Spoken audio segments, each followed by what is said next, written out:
Have you ever thought about what happens after we're gone? For most of us, that's the end of the story. But what if I told you that in some parts of the world, life's major milestones, like marriage, can still happen even after death? It sounds like something out of a movie, but it's a real tradition known as ghost marriage. Let's travel to parts of rural China, where this ancient practice, though rare, still holds meaning for some families. The tradition of ghost marriage, or Minghuan, has roots stretching back thousands of years. The core idea is to ensure that no one is lonely in the afterlife. If a person, particularly a man, dies unmarried, his family might worry about his spirit being restless or unhappy. To bring him peace and continue the family line in a spiritual sense, they will arrange a wedding for him. So, how does a ghost wedding work? It's surprisingly similar to a living one, just with a much more somber tone.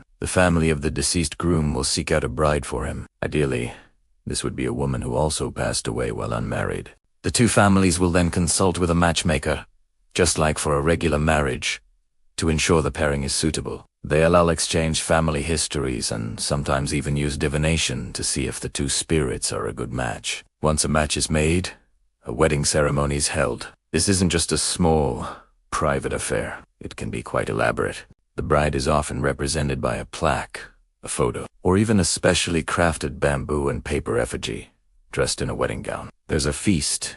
Gifts are exchanged between the families, and the bride spirit tablet is officially welcomed into the groom's ancestral home. It's a way of formally joining the two families, both in this world and the next. The reasons behind this tradition are deeply rooted in cultural beliefs about family, lineage, and the afterlife. A primary goal is to appease the spirit of the deceased. An unmarried son without descendants could be seen as a source of bad luck for the family. A ghost marriage provides him with a partner in the spirit world, ensuring he isn't alone. It also gives him a form of descendant in the family tree, which is incredibly important in a culture that places a high value on ancestral veneration. However, this ancient tradition has a much darker side in modern times. As the practice has become less common, finding a suitable deceased bride has become more difficult. This scarcity has, unfortunately, led to some truly disturbing criminal activities. There have been chilling reports of grave robberies, where the remains of recently deceased women are stolen and sold on a black market to families desperate to find a bride for their deceased son. These acts are, of course,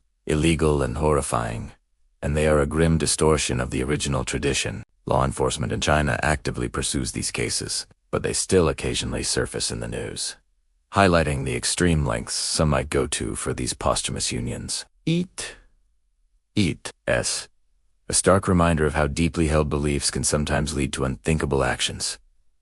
When they collide with the modern world, it transforms a tradition meant to bring peace into a source of profound grief and distress for the families whose loved ones' final resting places are violated. So, from a solemn, spiritual ritual to a motive for modern crime, the ghost marriage tradition is a complex and fascinating subject. It shows us how beliefs about the afterlife can profoundly shape the actions of the living. It's a window into a different way of viewing life, death, and the enduring bonds of family. What do you think about this tradition?